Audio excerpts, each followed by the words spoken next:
Pois Galicia fai unha valoración totalmente negativa.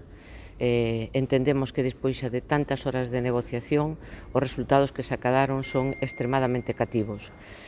Creemos que estes resultados acreditan que houve unha pouca sensibilidade ou moi pouca sensibilidade por parte da Comisión Europea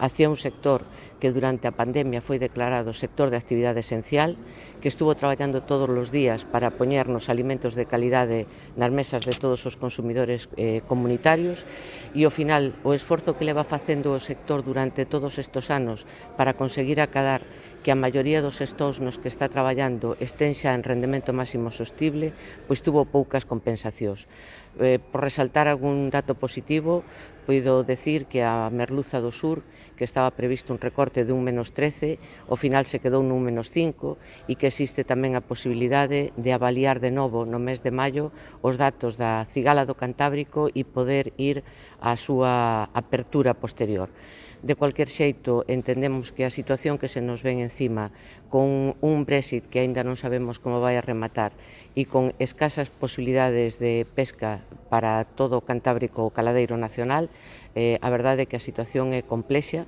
e eu entendo que o Ministerio non pode estar satisfeito con estes resultados. Dende logo, dende Galicia, traballamos da maneira máis leal posible co Ministerio, aportamos datos, aportamos argumentos e entendemos que estes datos e estes argumentos ao final non se viron reflexados nas posibilidades de pesca que hai.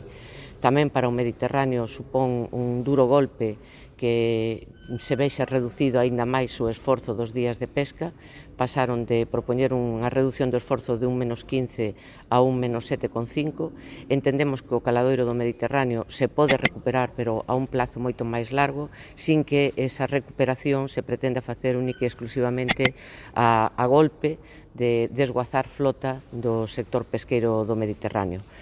En definitiva, entendemos que foi unha negociación moi longa e con os resultados, pois, como ben digo, cativos.